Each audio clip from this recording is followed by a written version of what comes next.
Welcome, everybody, to the R&R CatCast, a fan-based podcast focusing on Montana State athletics. We're two dudes named Ryan from the state of Washington talking about our dear Montana State. We hope you enjoy.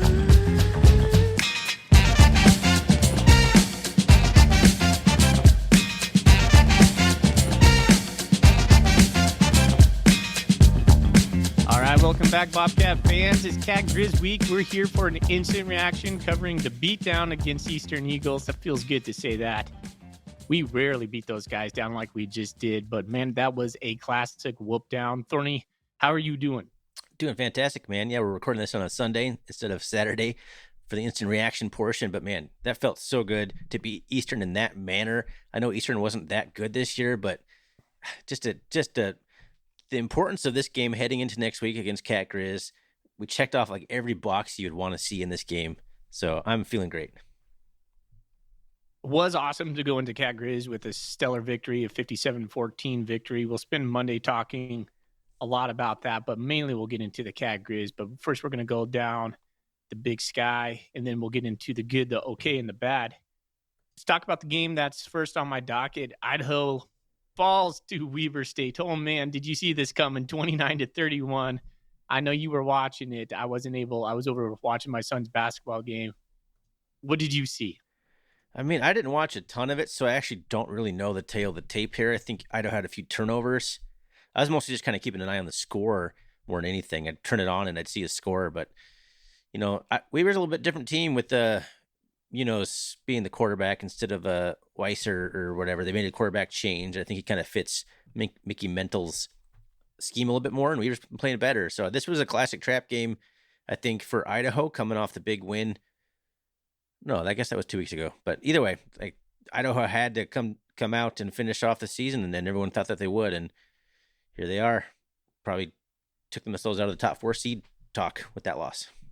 Yeah, and they can't share any Big Sky title anymore. They're now 7-3 and 5-2 in the Big Sky. So Montana State's going to benefit from those guys losing. We'll see how this shakes out tomorrow morning with the standings, but that was a huge loss and very surprising result right there. Weber State, like you said, Munoz has had kind of an effect on them, and they've been trending more positively. So maybe a surprising result, but not not heartbreaking, I don't think, for Bobcat fans. No. Because that knocked Idaho out of they can no longer be a part of the Big Sky Conference Championship. Yeah. That's going to be decided on Saturday in Missoula. Well, basically, the Cats can win it. Both teams can win it outright. Yeah. That's crazy. When's the last time that happened? I don't know. I don't know. Okay, another game no one paid attention to. Northern Arizona beat Northern Colorado 28-7. Didn't even know that one was going on. Battle of the Northerns. I just feel bad I feel bad for the Bears. Going 0-4 for the season. Well, they got one more game, but they're on 10-7. So just kind of feel for those guys. Yeah, bad football team, but hopefully Ed Lamb can turn them around. It's not good for the league to have a team that is that bad. No. Sac State beat Cal Poly 41-30. This game was close for a while. I thought Cal Poly was going to be, maybe do a surprise there. Sam Heward passed for 483 yards. Are you kidding? 2 touchdowns. He almost passed for 500 yards against Sac State. Wow. I mean, he's got some arm talent. He was not the problem for Cal Poly. But yeah, that was it was 38-30 in the fourth quarter until Sac State finally kicked a field goal. I mean, that was a ball game down to the end. That's kind of surprising result, and it appears Sac State's pretty much just given up on Bennett. Have they? That's weird. Carson Conklin went stem to stern on this one. He'd been kind of peppered in. He played Bennett played against the Grizz, and then they switched to Conklin at some point. They actually, I think, were doing better with Bennett against the Grizz, and they switched to Conklin, and Conklin was the other guy playing this. So I don't know what's going on over there. I thought Bennett was a pretty good quarterback. Yeah. When they went with Conklin on the second series, when they played in Missoula last week, I thought it was a weird move because Bennett had marched them down, scored right away. Yeah. Then they went away from him. So it's just kind of funny. I don't know. Maybe Bennett's out of favor with the coaches. Who knows there, but interesting. So Sac State's going to go into the Causeway Classic against UC Davis, who just beat Idaho State. That was a battle of son versus father right there over in Pocatello. So UC Davis won 21-14. That was a close game. That came down to the last quarter. UC Davis put up 7 points in the fourth quarter, but Idaho State had a chance to take that game, but they couldn't quite close the deal. Yeah, I mean, that pretty funny having a son coach against his dad. And, UC Davis running back Lan Larison has been in and out with injuries all year, ran for 264 yards. Dang. The guy might be the single best running back in the conference. It would be debatable, but he's very important. When he's playing, UC Davis is pretty good. Yeah. I mean, that's pretty even match. Like, I think Idaho State's going to be pretty good, man. Yeah, there's kind of been a surprise for the season. I'm happy for Idaho State. I mean, they only got 3 wins so far. Who knows what they're going to do next week against Idaho? How about that Battle of Idaho right there? That becomes a huge game for Idaho, and Idaho State would love nothing more than to ruin Idaho's season at the very end. And I think they get to play in the KB Dome, so that's going to be a tough challenge. But both dome teams, so there's something to be said about there. I like Jordan Cook as a quarterback. I think he can sling it. He had almost 300 yards, a touchdown. Idaho State, I think, is going to be a marked team next year with just a coaching change and just being able to build upon the success they had this year. All right, the last game of the night was Montana beat Portland State 34-10 over in Hillsboro. We watched a little bit of that game, actually a lot of bit of that game. I think Clifton McDowell had a pretty nice game for himself. He had about 200. I just clicked off the stats. You got it right there, Thorny. 127 yards through the air, but he also had 72 yards on the ground. Yeah, so pretty balanced by him. I think, like us, they had a pretty balanced passing and rushing attack against Portland State. Portland State looked up and down. I thought they were calling some funky plays. When you have a team like Montana that blitzes so much and they have like guys just shooting in the backfield, you don't run a toss sweep. You want to know why? Because those never work against a blitzing team, Thorny. And they ran a lot of plays like screen passes and toss sweeps, things that were set up behind the sticks that play right into Montana's strength, which is getting into the backfield fast. Yeah. But there's definitely some things that if you watch this game, and Brent Wahlberg posted this on Twitter too, he's like, call me crazy, but I think there's some things from this game that Cat fans or Cat coaches are going to like. I thought Portland State had some success running right up the middle. Yeah. They didn't do it very much. So obviously they only had 93 rushing yards, which was more than the Grizz were giving up. So there is that. So Grizz fans will be quick to point out like, hey, we just shut down the closest rushing team to the Bobcats heavily. And sure, but the Bobcats are going to rush the ball more than that. And they're going to do it in a different way. So I think there's some things that the Cats can look at for sure, but pretty dominant performance by the Grizz, man. I got to give them a lot of credit. Since that NAU loss, the Grizz have really turned it around, and they're I think definitely one of the best 5 teams in the country right now. I would agree with that. Clifton McDowell seems to be a calming influence on the offense for them. He can make plays when he needs to running the ball. He had a couple third down pickups just running the ball where it was like, the lot-esque.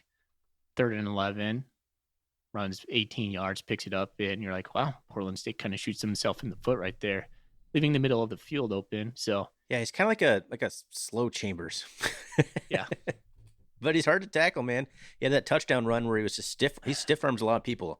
I watched quite a bit of this game too, and he threw a lot of stiff arms and a lot of different defenders. I think he's pretty hard to tackle. The thing that worries me about the Grizz game, and we don't need to, I guess we can save all this for Monday. I don't want to get too far into this, but good win by the Grizz. Okay. All right. How many times did they rush the ball, Portland State? Only 29 rushing 29 attempts. times. Yeah. And Shashere was 9 of those. Yeah. So Grizz rushed 49 times. So ironically, we start to look like we're going to play the Grizz and our offenses look similar in a way, the way at least we want to approach the game. So it's interesting to see what's going to happen next week. Yeah. I haven't checked the stats for a few weeks, but the Grizz had ran the ball more times than the Cats. I haven't checked to see. That was like around the Idaho game. It's probably the last time I looked at the stats on that. But the Cats have, are almost doubling them up on yards per carry at the time. I think it's gotten better. The Grizz have gotten better and better at running the ball, but it's just crazy. Like, Cats are known for the team running the ball, but the Grizz have actually ran the ball more attempts than I think any other team in the league. So that we're going to get a healthy dose of that, I think. But now they got a complementary passing game, a functional passing game to go with it, which is actually helping their run game go from like 3.2 yards per carry. Now, I'm sure they're above 4 now because the passing game has opened that up for them. Crazy. Both teams are peaking right now.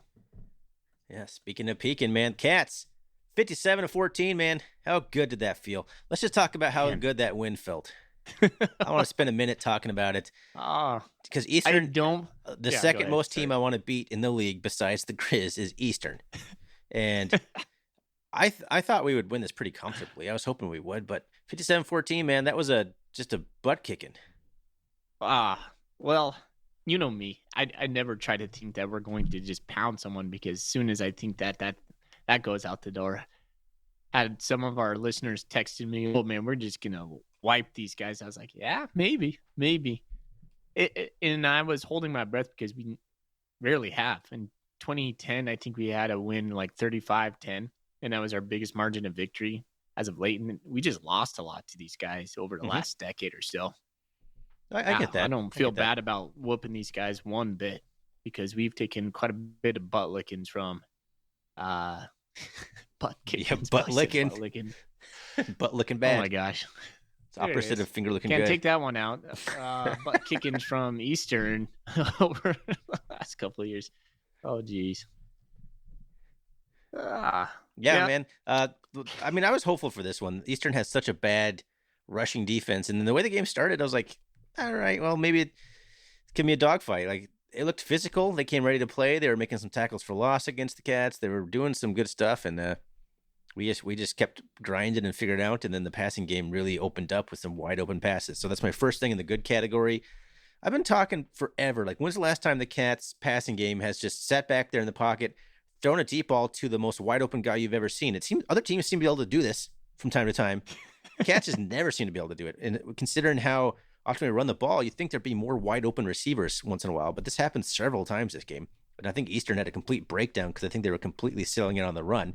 So, but that's my first good in the categories. It's the passing game, man. Getting wide open receivers. Tommy and Sean combining for 8 for 8 for 4 touchdowns through the air. It's pretty amazing. 100% completion percentage between our two starting quarterbacks. Not bad. Jordan Reed started the whole second half.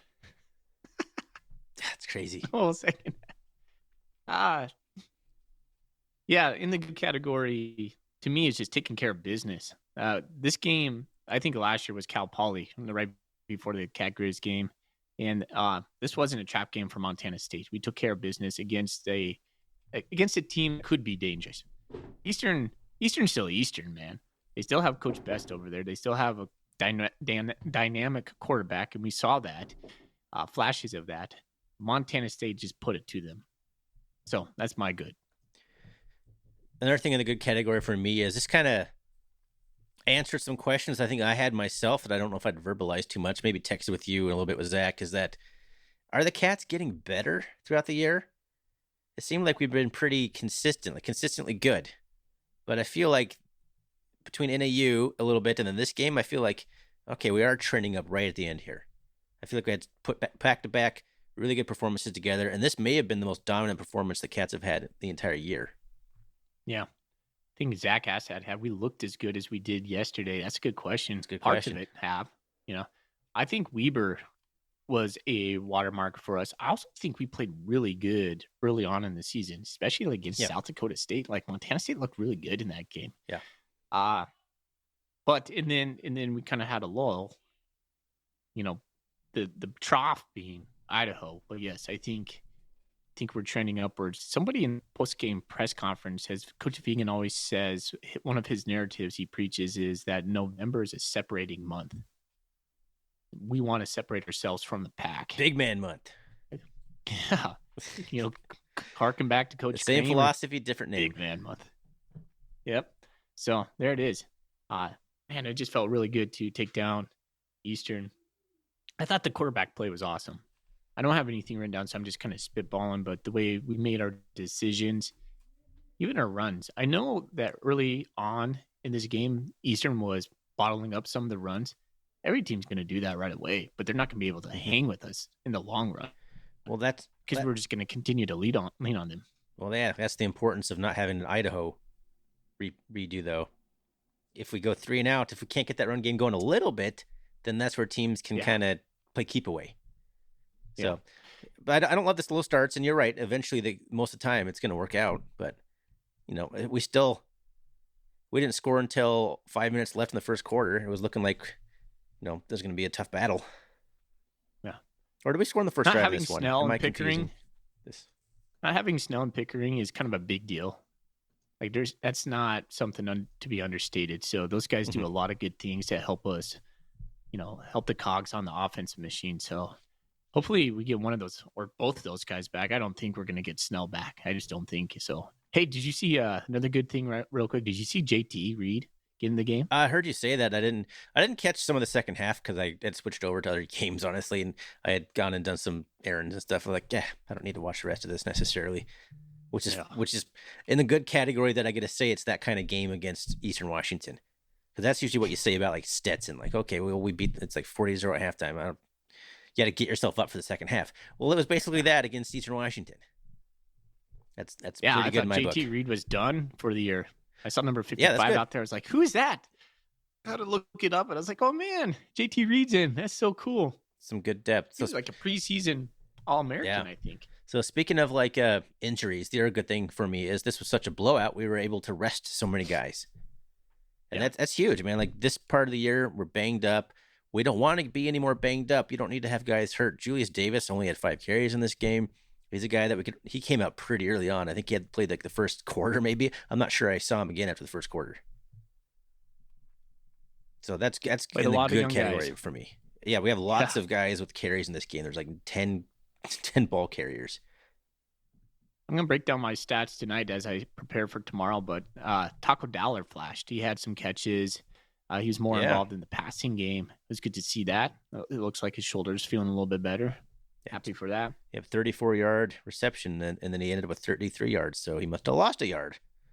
It was crazy. We played Jordan Reed full half. That was wild. That is wild, man.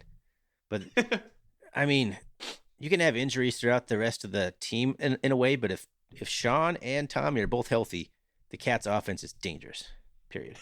So keeping them out is ensuring their health. This game was like Sean Chambers. Like as soon as Sean Chambers came in, it was like cheat code. he was their kryptonite, man. That guy. I want to see if he gets Player of the Week. What did he have? 9 plays? Yeah. So let's look at the Sean Chambers stat line here, which is bonkers. Okay, he had 5 carries and he threw 4 passes. So that's 9 plays that he was involved in. He scored 5 touchdowns. He was 4 for 4 for 119 yards and 3 touchdowns. So he threw 4 passes and 3 of them were touchdowns. And he ran the ball 5 times and 2 of those were touchdowns. It's bonkers.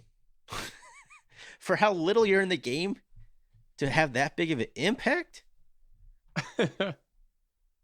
Wow. Yeah. I mean, he's just, I don't think I've ever seen anything like that kind of stat line. Oh, man. No, and he had a 2-game run where he was similar to that, where he had like, when he went stem to stern against, I don't remember who it was, but he had like, over 2 weeks, he had like 7 carries and like 6 of them were touchdowns. This isn't the first time he's had this insane stat. It's crazy, man. He's such a weapon. Yeah. It's nice when things are going well, right? Like, and we can have that. My question is, and we're going to get into this. I don't want you to answer this now, but just kind of a teaser. Like, if things start going, like if we get punched in the mouth early on Saturday, what do we do? How do we respond? Who do we turn to? Do we go, let's double down on Chambers. Let's double down on Tommy. I'm wondering about that. So I imagine there's going to be some Golden Coolie questions about that, and look forward to that conversation. Yeah, that's certainly worth the conversation. Yeah, let's keep this moving. I got a couple more things in the good, then we can move on, because there's not going to be a whole lot not in the good from this game. Defensive touchdown, Zach Cruz, interception. Yes. Pick 6, love it. And then, of course, the fumble that was caused by Simeon Woodard. We flipped him up on his head, and the ball came loose right before he landed on his head. That looked painful. Sorry, Eastern tight end. But then Ben Seymour picks it up and rumbles down the sideline and like stiff arms a guy. I'm like, get in. But they catch him at like the 5-yard line or something. But that, and then 2 interceptions, man. Like just the turnovers, the defensive touchdown. If the Cats can create 1 to 2 turnovers a game, that gives the offense another possession, man. It's so huge to swing it one way, one direction. Just one possession. Huge. I gotta talk a little bit about Askelson. Askelson is a baseball player. He misjudged that fly ball. He could have had a second interception. It was a deflection. No, it wasn't a deflection. I think Schmidt hit Visperis' arm and just floated straight up, and he overran it. It was a windy day. Maybe it was that, but I was like, man, you're a baseball player. You should be able to judge that. He was just like, dang it, and didn't get one. Yeah, that was awesome. Also, Zach Cruz, man, how excited are you to see Zach Cruz develop over the next couple of years? That guy's just going to be a tear. Yeah, he's long and lean right now. He's going to put on 25 pounds of muscle and speed. He's going to be sweet off the edge. He's got to keep putting on that muscle, but the frame is there, the athleticism is there, the long levers, all the stuff you want from like a D end. All right, give me some other stuff. You said you had a couple things. Maybe I rolled them into one there. I thought there was something else I was going to say, but now I got so excited about talking about that. I don't know what the other thing was. So maybe the defense, give props to the defense. They played lights out first half, and then something happened, third quarter. And it was like, bam, bam. Oh, man, Eastern scored. But then they put the clamps down after that. They scored 2 touchdowns. They didn't score after that. So their defense responded. Yep, I mean, they're a good thing, I guess, in the defense is just rotating as many guys as we did. I saw a lot of Blake Heel. I saw a lot of David Alston, and Paul Brott was making plays in the backfield. So we've been talking about, like, why aren't we rotating as much as I think we should be? And maybe we have been. Like, it's, I don't pay attention to every single little thing that happens in a football game. Maybe I'm just not seeing it as much, but good to see some rotation against the defensive line. Sure. All right. Yeah. Anything in the okay? So there's a couple things we can talk about. Decide if we want to put these in the good or the bad. 2 straight touchdown drives given up by the defense right before halftime, which was painful. And then the first drive out of the second half for Eastern was also a touchdown, both against the starting defense. And they both looked pretty easy. I think the one in the third quarter was like 3-play drive.